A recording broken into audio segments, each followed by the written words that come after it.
Hello everyone, welcome in rack education.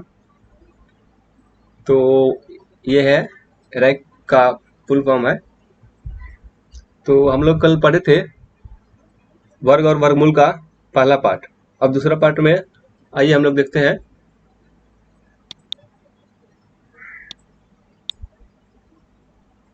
तो हम लोग का जो दूसरा पार्ट है तो उसमें हम लोग देखेंगे कि संख्याओं का वर्ग कैसे ज्ञात करते हैं। तो वर्ग निकालने का कुछ नियम पढ़ेंगे हम लोग। तो इसमें हम लोग को सबसे पहले देखना है कि ये फॉर्मूला आपको याद होना चाहिए।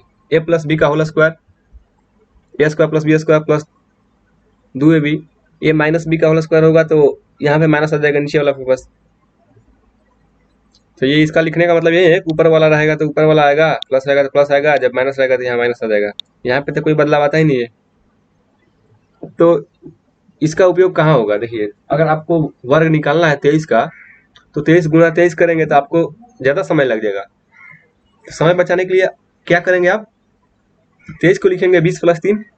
23 के पास वाला ऐसा कौन सा अंक है जिसमें जीरो आता हो? क्योंकि जीरो अगर रहेगा तो हम लोग को पता है ना, जीरो अगर रहता है तो उसका वर्ग निकालना बहुत ही आसान होता है। क्योंकि हम लोग सिर्फ 2 का वर्ग निकाल लेते हैं और जीरो, एक जीरो है तो वर्ग में 2 जीरो आ जाता है। उसका गुणधर्म पढ़े हैं हम लोग पिछला क्लास में। तो इसलिए 20 प्लस 3 लिख दिए और 20 प्लस 3 ए प्लस बी का होल स्क्वायर, इसका फार्मूला लगा दिए हम लोग। A square plus B square plus 2 गुणे ए गुणे बी। तो देखिए, अब 20 का स्क्वायर मतलब 20 का वर्ग क्या होगा? 20 गुणे 20 करेंगे तो मैंने बोला था 2 का वर्ग निकाल लीजिए सिर्फ, 2 दूनी का 4 और जीरो एक है तो दो जीरो हो जाता है। समझ गए?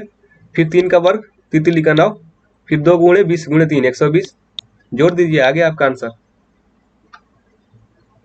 पहला बार बना रहे हैं आप, इसलिए आपको लगेगा कि ज्यादा समय लग रहा है, इससे जल्दी तो मैं 23 गुणे 23 कर लूंगा, लेकिन ऐसा नहीं है। अगर बड़ा बड़ा अंक आ गया तो यहाँ पे ये वाला तरीका ज्यादा आसान होता है। तो आइए, फिर 29 का वर्ग निकालना हो तो कैसे निकालेंगे? तो 29 को अब 20 प्लस 9 नहीं लिखेंगे। मैंने क्या बोला था कि इससे भी कर सकते हैं, लेकिन आपको ज्यादा लंबा पड़ जाएगा। 29 को आप 30 माइनस 1 लिखिए। मतलब 29 के पास वाला लिखना था। 29 के पास कौन सा है? 30 है ना। यहाँ पर क्या था? 23 के पास क्या था? 20 था कि 30 था? 20 था ना, तो इसलिए 20 लिखे थे। तो 29 के पास में 30 है ना, तो उसके पास वाला जिसमें जीरो आता है वो लिखेंगे। तो 30 माइनस 1 का स्क्वायर। अब ए माइनस बी का होल स्क्वायर वाला फॉर्मूला लगा देंगे। ए स्क्वायर मतलब 30 का स्क्वायर, बी स्क्वायर मतलब 1 का स्क्वायर, माइनस के 2 गुणे ए गुणे बी। तो माइनस के 2 गुणे ए की जगह पे 30, बी की जगह पे 1। अब 30 का वर्ग क्या होता है? मैं बोला था 3 का वर्ग निकाल दीजिए, तितली का 9, और 1 जीरो है तो वर्ग में 2 जीरो हो जाता है। गुणधर्म पढ़े हैं। 1 का वर्ग 1, 2 गुणे 30 गुणे 1 60। 901 में से 60 गया, 841 आंसर हो गया। तो इस प्रकार से निकालेंगे, ठीक। लेकिन अब एक और है कि अगर यहाँ पे 5 आ जाता, 3 या 9 की जगह पे अंत में मतलब 5 आ जाए, इकाई स्थान पे अगर 5 आ जाए, यानी कि A5, ए क्या हो सकता है? ए कुछ भी हो सकता है। 815, 9999 भी हो सकता है। एक ए कुछ भी हो सकता है, लेकिन अंत में सिर्फ 5 आता हो तो उसका वर्ग निकालने के लिए ए गुणे ए प्लस 1 का सैकड़ा प्लस 5 का वर्ग। सैकड़ा मतलब 1000। तो इसको समझने के लिए मैं आपको सबसे आसान तरीका बताता हूँ। क्या करना है आपको कि 2 लेना है और 2 प्लस 1 मतलब उससे एक ज्यादा। तो 2 गुणे 3, 2 और उससे एक ज्यादा लेना है ना, और उसमें 100 से गुणा करके 25 जोड़ देना है, मतलब 5 का वर्ग फिर लेना है। ये तो हो गया इसका सूत्र। लेकिन इसको आसान भाषा में समझिए, करना क्या रहेगा हम लोग को। 25 का अगर निकालना है हम लोग को, तो आप लोग क्या कीजिए, बस सिंपली 2 लिखिए और 2 गुणे 3 लिखिए। 2 से 1 ज्यादा वाला लिखना है, 2 गुणे 2 से 1 ज्यादा। उसके बाद इधर लिखिए 5 का वर्ग, 5 गुणे 5, 2 और उससे ज्यादा, फिर ये वाला 5 गुणे 5। तो 2 3 6 और 5 5 25। ये जो ब्रैकेट है यहाँ पे गुणा नहीं करना है, इसका ध्यान रखना है, ये गुणा नहीं है। ये गुणा है बस, और ये गुणा है, ये आप बस ऐसे ही लिख देना है। एक और देखिए तब समझ में आएगा।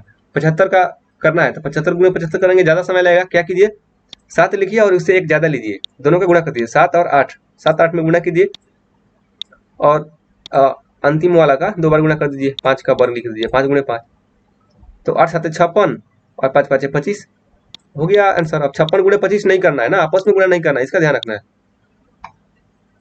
125 का निकालना है तो क्या करेंगे, मैंने बताया आपको, 5 को पहले अलग कर दीजिए, अंतिम वाला को अलग कर दीजिए, 5 गुणे 5 25 हो गया। उसके बाद जो 12 है, इस 12 गुणे इससे एक ज्यादा, 12 गुणे इससे एक ज्यादा 13, तो 12 गुणे 13 156। देख, अब इसको गुणा नहीं करना है, ये गुणा नहीं होता है। 156 और 25, ये हो गया आंसर। तो इतना आसान है, आपको होमवर्क दूंगा, बनाइएगा तो आपको एकदम अच्छे से क्लियर हो जाएगा। अब देखिए एक और क्वेश्चन देखिए, 205 का वर्ग निकालना है आपको, क्या करेंगे, तो पहले 5 का वर्ग अंतिम में लिख दीजिए, 5 गुणे 5, और जब बचा 20, तो 20 गुणे उससे एक ज्यादा 21 ले लीजिए। अब 20 गुणे 21 किसे करना है, तो 20 गुणे 21 के लिए आपको 2 अंक का गुणा नहीं निकालना है, सिर्फ 20 और 2 से गुणा करना है, क्योंकि मैंने बताया था 0 का गुणा करना होता है, तो 0 का जैसे यहाँ पे 20 का गुणा करना है, तो 21 और 2 से गुणा कर दीजिए, सिर्फ एक 2 एकम 2, 2 दूने का 4, तो 42 हो गया। लेकिन अगर 20 आएगा तो बस एक 0 बढ़ जाता है, 0 का गुणा करने के लिए तो बहुत आसान होता है, उसको गुणा किया नहीं जाता है, बाद में बैठा दिया जाता है। 0 हो गुणा में तो एक 0 आ जाएगा, वहीं अगर वर्ग में रहता तो 2 0 हो जाता है, मैंने आपको बताया है, तो इसलिए ये बहुत आसान हो जाता है। तो 420 और 25, तो 4 2 0 2 5, ये आंसर हो गया। तो इस प्रकार से ये अपना आंसर था। अब देखिए अगला वाला जो है पाइथागोरस ट्रिक, ये बहुत ही महत्वपूर्ण है, लेकिन आपको इसको थोड़ा अच्छे से समझना होगा। आपको हो सकता है एक बार में समझ में ना आए, तो वीडियो देखिएगा, आपको 2 बार में समझ में आ जाएगा। तो पाइथागोरस एक मैथमेटिशियन थे, इन्होंने अपना एक थ्योरम दिया था, मतलब प्रमेय दिया था। इन्होंने ये बोला था कि अगर कोई त्रिभुज है, इस त्रिभुज में यहाँ पे 90 डिग्री बन रहा है कोण, कोण अगर 90 डिग्री हो, तो जो नीचे वाला होता है उसको क्या बोलते हैं, आधार बोलते हैं, और जो ऊंचाई होता है, ये ऊंचाई उसको बोलते हैं, और इस या फिर लंब या फिर ऊंचाई बोलते हैं। इंग्लिश में भी सबका नाम लिखा हूँ, base, perpendicular, hypotenuse. Hypotenuse means कर्ण, तो सबसे बड़ा वाला भुजा होता है उसको कर्ण बोलेंगे, ठीक। तो इन्होंने ये बोला था पाइथागोरस ने कि आधार का वर्ग प्लस लंब का वर्ग बराबर कर्ण का स्क्वायर, मतलब ये दोनों छोटा वाला को स्क्वायर कर करके जोड़ दीजिए, मतलब वर्ग कर करके जोड़ दीजिए, तो ये कर्ण का जो वर्ग है उसके बराबर आ जाएगा। इन्होंने ये बोला था। तो आधार को मतलब हम लोग ए बी सी एक नाम लिख दिए हैं त्रिभुज का, कुछ भी लिख सकते हैं आप, एम एन के कुछ भी लिख दीजिए। तो आधार क्या हो गया, ए बी का स्क्वायर, फिर ये ए सी का स्क्वायर बराबर बी सी का स्क्वायर, बस इन्होंने यही बोला था। तो ये आपको याद रखना है, इसको आपको 9th 10th में ही पढ़ना है आगे जाने के बाद। तो अगर आपसे क्वेश्चन आता है कि सिद्ध कीजिए कि यह पाइथागोरस ट्रिक है, तो ये सिद्ध करने में बहुत काम आता है। ये हो गया एलएचएस वाला बायां पक्ष, ये दायां पक्ष मतलब आरएचएस वाला, तो सिद्ध करने में इसका काम आता है आरएचएस एलएचएस वाला, मैंने पहले भी बताया ये। तो देखिए, तो पाइथागोरस ट्रिक क्या होता है, ये तो पाइथागोरस प्रमेय हो गया ना, पाइथागोरस थ्योरम हो गया ये, लेकिन पाइथागोरस ट्रिक क्या होता है, तो पाइथागोरस ट्रिक होता है एम स्क्वायर माइनस 1, 2m और m स्क्वायर प्लस 1, इसके समूह को पाइथागोरस ट्रिक कहते हैं। ऐसा क्यों, तो पाइथागोरस ट्रिक उसी को समूह को सिर्फ नहीं कहे, मतलब मेन मतलब है ना कि अगर इसका कुछ भुजा दिया है आपको, और इसका एक भुजा दिया है, और इसका एक भुजा दिया है, तो अगर वो सबको इस पे रखें, अगर पाइथागोरस थ्योरम सही है, सिद्ध हो जा रहा है, अगर इसको लागू कर रहा है, तो वो तीनों संख्या पाइथागोरस ट्रिक कहलाएगा। ऐसी संख्या जो इसको इसको और इसको भी लागू करे, मतलब अगर इसको आप 3 ले लीजिए, इसको 4 ले लीजिए, इसको 5 ले लीजिए, तो ये देखिए 3 का वर्ग, 3 का 9, अगर लंब 4 लेते हैं तो 4 का वर्ग 16, अगर कर्ण को 5 लेते हैं तो 25, तो 16 प्लस 9 जोड़िएगा तो क्या आएगा, 25 आएगा, और ये भी 25 है, मतलब सही है। लेकिन अगर आप इसी को ले लीजिए, 2 ले लीजिए और 3 ले लीजिए और 5 ले लीजिए, तो वो 2 दूनी का 4 प्लस 16 20 हो जाएगा ना, यहाँ 25 है, बराबर नहीं आएगा। तो पाइथागोरस प्रमेय को सिद्ध नहीं कर रहा है। इसलिए पाइथागोरस ट्रिक उसी संख्या को बोलेंगे। पाइथागोरस ट्रिक मतलब 3 संख्या रहेगा, वो 3 संख्या पाइथागोरस ट्रिक कहलाता है जो पाइथागोरस के प्रमेय को सिद्ध करता हो, मतलब सही में बताता हो। तो इसको निकालेंगे कैसे? इसको निकालने के लिए एक ये एनसीईआरटी में फॉर्मूला दिया गया है, m स्क्वायर माइनस 1 2m और m स्क्वायर प्लस 1 के समूह को पाइथागोरस ट्रिक कहते हैं। m स्क्वायर माइनस 1 कौन सा होगा? ये सबसे छोटा वाला भुजा होगा। सबसे छोटा भुजा कौन होता है? आधार या फिर लंब, कोई सा भी हो सकता है, ये दोनों में से कोई सा भी छोटा हो सकता है। लेकिन सबसे बड़ी भुजा कौन सा होता है? सबसे बड़ी भुजा हमेशा ये होता है, ये कर्ण जो है ना, ये सबसे बड़ी भुजा होता है। तो इसलिए सबसे बड़ी भुजा मतलब सबसे बड़ा वाला मान ये m स्क्वायर प्लस 1, तो m स्क्वायर प्लस 1 हमेशा सबसे बड़ी भुजा होगा। और छोटी भुजा m स्क्वायर माइनस 1 भी हो सकता है या फिर 2m भी हो सकता है। मतलब ये AB भी हो सकता है, CB BC AB और AC दोनों में से कोई भी हो सकता है ना, इसलिए। तो इसको आपको समझ में आएगा, अभी क्वेश्चन करेंगे तो पता चलेगा। देखिए जैसे एक क्वेश्चन आपको दिया है कि एक पाइथागोरस ट्रिक ज्ञात कीजिए जिसका सबसे छोटी संख्या 8 है। सबसे छोटी संख्या 8 है, तो सबसे छोटी संख्या क्या होता है? या तो 2m होगा या फिर m स्क्वायर माइनस 1 होगा, यही दोनों में से कोई एक सबसे छोटी होता है ना, मैंने बताया आपको अभी। तो 2 बार हम लोग केस लेंगे, मान लेंगे पहला बार मान लीजिए कि सबसे छोटी संख्या m स्क्वायर माइनस 1 है, और दूसरा बार मानेंगे कि सबसे छोटी संख्या 2m है। देखेंगे कौन सा किससे सही आ रहा है, चेक करना पड़ेगा हम लोग को। जिससे सही आंसर आएगा उसी को सही लिखेंगे। तो अगर हम लोग सबसे छोटी संख्या m स्क्वायर माइनस 1 को मानते हैं, तो सबसे छोटी संख्या क्या दिया है हम लोग को? 8 दिया है। तो m स्क्वायर माइनस 1 का मान कितना हो गया? 8 हो गया। समीकरण बना के निकालना जानते ही हैं, एक चर वाला रैखिक समीकरण हम लोग पढ़ चुके हैं। तो m स्क्वायर माइनस 1 का मान हो गया 8। तो अब m स्क्वायर क्या हो जाएगा? 1 चला गया उधर, माइनस में है तो प्लस में हो जाएगा, प्लस 1। तो m स्क्वायर बराबर क्या हो गया? 8 1 9 हो गया। तो m का मान कैसे निकालते हैं इसको हम लोग अभी पढ़ेंगे, लेकिन अभी थोड़ा समझ लीजिए। ये इसको बोलते हैं ना, जो वर्ग होता है ना, m अगर वर्ग में है तो m का मान निकालते हैं, तो इसको क्या बोलते हैं? वर्गमूल बोलते हैं। तो 9 का वर्गमूल निकालेंगे तो m का मान निकल जाता है। तो वर्गमूल का नियम क्या होता है कि अगर 9 को क्या 3 गुणे 3 लिख सकते हैं, इसका गुणनखंड किया जाता है 9 का, और गुणनखंड करने के बाद जो 2 ठो है 2 का 1 निकलता है। वर्गमूल का नियम यही है कि 2 का 1 निकलता है। तो m बराबर 3 आ गया। तो m बराबर 3 आ गया तो पाइथागोरस ट्रिक निकालना था ना हम लोग को। पाइथागोरस ट्रिक क्या था? फॉर्मूला आपको याद है, m स्क्वायर माइनस का 1 2m और m स्क्वायर प्लस का 1। तो m स्क्वायर माइनस 1 2m और m स्क्वायर प्लस 1, यही हमारा आंसर था। लेकिन m का मान क्या है हम लोग का? 3। तो 3 रखिए यहाँ पे m की जगह पे। तो 3 का स्क्वायर माइनस का 1, 2 गुणे 3, 3 का स्क्वायर प्लस का 1। स्क्वायर मतलब वर्ग को मैं स्क्वायर बोल रहा हूँ, ठीक है? इंग्लिश में स्क्वायर बोलते हैं उसको, तो वर्ग को स्क्वायर ही बोलते हैं हमेशा, उससे घबराइएगा नहीं। तो 3 का जो वर्ग निकालेंगे क्या हो जाएगा? 9 हो जाएगा। 9 माइनस 1, फिर से ये क्या हो जाएगा? 3 दूनी का 6, ये 9 प्लस 1। तो 9 में से 1 गया 8, ये 6 और 10। अब चेक करना है कि क्या ये हमारा आंसर सही आया है। तो क्या बोला था कि सबसे छोटी संख्या 8 है, लेकिन जो हमारा आंसर आया उसमें सबसे छोटी संख्या तो 6 आ रहा है। देखिए 6 है ना, इसका मतलब हम लोग निकालें जो ये गलत है, ये सही आंसर नहीं है।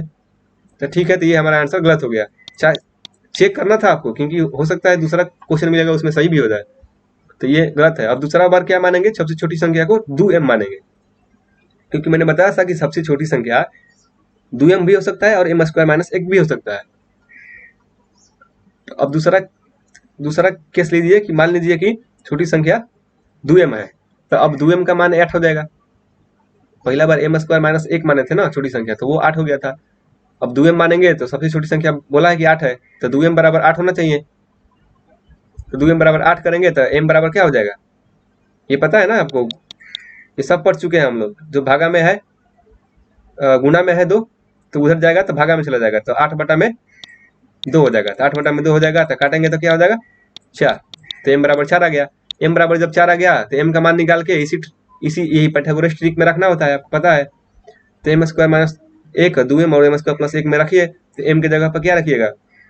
4। तो 4 का स्क्वायर मतलब 4 का वर्ग माइनस का 1, 2 गुणे m की जगह पे 4, फिर m की जगह पे 4 का वर्ग प्लस 1, तो 4 4 के 16, 4 का वर्ग 16, इधर भी रख दिए 4 का वर्ग 16, और ये 4 दूनी का 8, 16 में से 1 गया 15, 8 और 17। देखिए सबसे छोटी संख्या बोला था 8, इसमें सबसे छोटी संख्या 8 है ही, तो इसका मतलब ये हमारा आंसर सही है।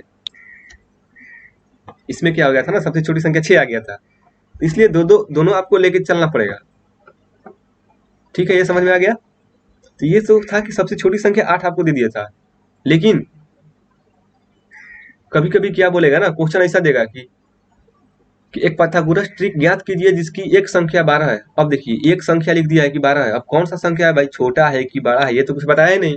अगर 12 होता तो कर्ण हो जाता ना, तो हम लोग m स्क्वायर प्लस 1 लिख देते 12, लेकिन इसमें क्या किया कि सबसे छोटी संख्या भी नहीं लिखा। अगर सबसे छोटी संख्या लिखता तो हम लोग एक बार m स्क्वायर माइनस 1 को 12 करते हैं और एक बार 2m को 12 करते हैं, क्योंकि हम लोग जानते हैं कि m स्क्वायर 1 या फिर ये 2m, यही दोनों में से कोई एक छोटा होता है।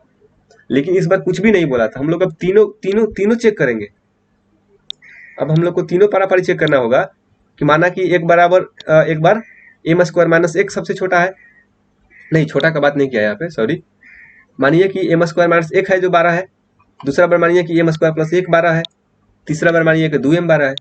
समझ रहे हैं ना, मतलब जैसे कि ये त्रिभुज बनता था तो ये क्या होता था, ये तो सबसे बड़ा वाला तो m स्क्वायर प्लस 1 होता था, नीचे वाला m स्क्वायर माइनस 1 या फिर 2m, और ये 2m, ये भी 2m हो सकता था, ये भी हो सकता था, कोई भी हो सकता था, लेकिन ये हमेशा m स्क्वायर प्लस 1 होता है क्योंकि ये बड़ा वाला भुजा है।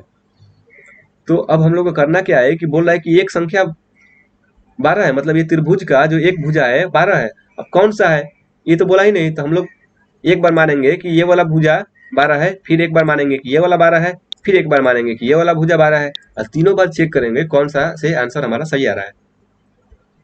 ठीक है, तो आइए निकालते हैं। तो देखिए,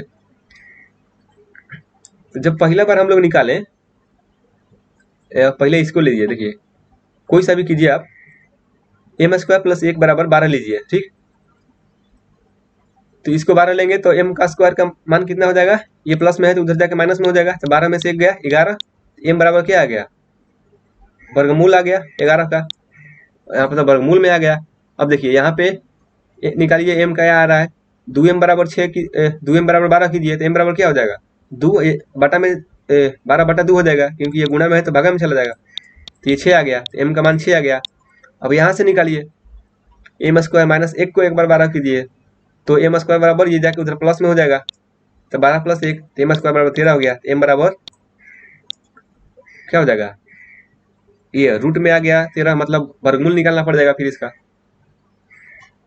तो अब क्या करना होगा, तो हमारा आंसर कौन सा होगा, m हमेशा देखिए यहाँ पे क्या बोला था, m हमेशा बड़ा होगा, 1 से बड़ा होगा, ठीक। m हमेशा 1 से बड़ा लेना है हम लोग को, और ये जो m होगा, अब कैसे चेक करना है आप लोग को कि m प्राकृत संख्या भी रहेगा हम लोग का, बड़ा भी लेना है और प्राकृत संख्या भी लेना है। जैसे कि आप क्या कीजिए, अगर इसको लेते हैं आप m को अगर रूट में 11 रखते हैं या फिर ये रूट में 13 रखते हैं, तो ये m प्राकृत संख्या नहीं है, इसलिए ये नहीं लेंगे हम लोग। तो फिर क्या लेंगे, m इक्वल टू 6 लेंगे, ठीक है। अब जब m इक्वल टू 6 लेंगे तो पाइथागोरस ट्रिक क्या होता है आपको पता ही है, m स्क्वायर माइनस 1 2m और m स्क्वायर प्लस 1 होता है। अब m की जगह पर 6 रख दीजिए, ये वाला, ये हमारा सही है, ये दोनों गलत है। तो m की जगह पर 6 रखेंगे तो 6 का वर्ग माइनस 1, फिर ये 2 गुणे 6, फिर ये 6 गुणे 6 मतलब 6 का वर्ग प्लस 1, तो 36 माइनस 1 ये 12, 36 प्लस 1 तो क्या हो गया 35, 12 और 37, ये हो गया हमारा आंसर। तो यही आंसर है आपका, ठीक है। हाँ ये आंसर है, लेकिन एक ये तो ठीक है, आंसर सही है, इसका कोई गलत नहीं काटेगा, लेकिन एक और चीज है कि ये बोला है ना कि एक पाइथागोरस ट्रिक ज्ञात कीजिए, एक बोला है सिर्फ, अगर बोल देता कि 2 पाइथागोरस ट्रिक ज्ञात कीजिए तो क्या करते भाई, देखिए तो फिर दिमाग लगाना पड़ जाएगा आपको। तो आपको उतना नहीं पूछेगा, अभी आपको ये वाला तो 2 वाला आपको 10 या फिर 11 बार में आएगा, तो ये कोई संख्या है 12, तो पाइथागोरस ट्रिक का मतलब क्या होता है? मैंने आपको बताया था कि एक त्रिभुज है और ये आधार है, ये लंब है, ये कर्ण है। तो पाइथागोरस जो थ्योरम दिए थे, पाइथागोरस जो बोले थे कि लंब का आधार प्लस लंब का वर्ग प्लस आधार का वर्ग ना, आधार का वर्ग और लंब का जो वर्ग है उसमें दो वर्ग कर निकाल के जोड़ देंगे तो जो कर्ण आता है उसका वर्ग के बराबर आता है। ये अगर बराबर आता है तो मतलब समझ लीजिए पाइथागोरस ट्रिक है। तो देखिए अगर इसको 12, 5 और 13, इसको 5 ले लीजिए, इसको 12 ले लीजिए, इसको 13 ले लीजिए, तो अगर इस 5, 12, 13 यहाँ पे रखेंगे तो ये भी एलएचएस और आरएचएस दोनों बराबर आ जाएगा। इसका मतलब ये भी एक पाइथागोरस ट्रिक है और इसका भी एक संख्या 12 है। ये तो यही बोला था ना क्वेश्चन में, ऐसा पाइथागोरस ट्रिक ज्ञात कीजिए जिसकी संख्या एक संख्या 12 है। तो ये भी तो आंसर सही है, लेकिन हम लोग जो निकाले हैं वो भी आंसर सही है। तो इसका मतलब ये होता है ना कि पाइथागोरस ट्रिक बहुत सारा हो सकता है। अगर एक संख्या 12 है, अगर एक संख्या आपको 15 भी बोल दे तो उसका पाइथागोरस ट्रिक बहुत सारा हो सकता है। ऐसा नहीं है कि पाइथागोरस ट्रिक एक संख्या का एक ही होगा, बहुत सारा हो सकता है। बस ये जो पाइथागोरस भाई साहब ने जो थ्योरम दिया था, ये बस सही हो, इसको लागू करना चाहिए। जो जो इसको लागू करेगा, जिसका भी एलएचएस आरएचएस को बराबर हो जाएगा, तो उसको बोलेंगे कि पाइथागोरस ट्रिक है। समझ गए? अब मेन यही है कि पाइथागोरस प्रमेय, इन्होंने अपना प्रमेय दिया, वो उसको जो लागू करेगा वो पाइथागोरस ट्रिक कहलाएगा। ठीक है, एक और लास्ट क्वेश्चन देख लेते हैं हम लोग। हाँ देखिए, अब बोल रहा है कि 3, 4 और 5 एक पाइथागोरस ट्रिक है, सिद्ध कीजिए। तो ये तो मैंने आपको पहले ही बताया क्या करना है कि आपको ये 3, 4, 5 बोल रहा है ना, तो 3, 4, 5 में सबसे बड़ा जो कर्ण होता है वो कौन होगा? 5 होगा ना कर्ण, क्योंकि कर्ण सबसे बड़ा होता है, तो ये 5 हो गया कर्ण। लेकिन आधार और ऊंचाई, आधार 3 भी हो सकता है, 4 भी हो सकता है, ऊंचाई 3 भी हो सकता है, 4 भी हो सकता है। तो सिद्ध करने के लिए उसका कोई जरूरत नहीं है। सिद्ध करने के लिए तो बस एलएचएस और आरएचएस दोनों को बराबर करना है। तो एलएचएस क्या होता है? आधार का वर्ग प्लस लंब का वर्ग, और आरएचएस अपना क्या होता है? आरएचएस होता है कर्ण का वर्ग। कर्ण क्या है? कर्ण तो हम लोग को पता चल गया कि 5 है, तो 5 का वर्ग निकालेंगे तो क्या आएगा? 25। तो आरएचएस तो 25 हो गया। अब एलएचएस निकालते हैं। एलएचएस क्या होता है? आधार का वर्ग प्लस लंब का वर्ग। आधार क्या है? 3 या फिर 4, कोई एक ले लीजिए। लंब को भी 3 या फिर 4, कोई एक। मान लीजिए हमने मान लिया कि आधार 3 है और लंब 4 है, तो 3 का वर्ग 9, 4 का वर्ग 16, 9 प्लस 16 25। जो आरएचएस है कर्ण का वर्ग, 5 का वर्ग, वो भी तो 25 ही होता है। इसका मतलब एलएचएस और आरएचएस आपस में बराबर है, इसका मतलब सिद्ध हो गया। तो इस प्रकार से भी आपसे क्वेश्चन पूछ सकता है परीक्षा में, सिद्ध करने के लिए भी आ सकता है या फिर ये भी करने के लिए आ सकता है। तो ठीक है, तो पाइथागोरस ट्रिक हमने पढ़ा और हमने पढ़ा कि कैसे वो निकाला जाता है। ठीक है, तो ये आपका होमवर्क है बस 6.2। वर्ग ज्ञात कीजिए ए प्लस बी का या फिर ए माइनस बी, जो भी पूछेगा उसका होल स्क्वायर का फॉर्मूला लगा के उसी से निकालना है आपको ये। और ये पाइथागोरस ट्रिक, एक सदस्य दिया है तो पाइथागोरस ट्रिक निकालना है। इसमें आपको थोड़ा मेहनत पड़ेगा, लेकिन निकालिए, बहुत आसान है। ठीक है, तो आज के लिए इतना ही।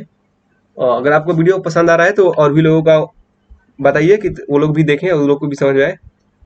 Thank you very much.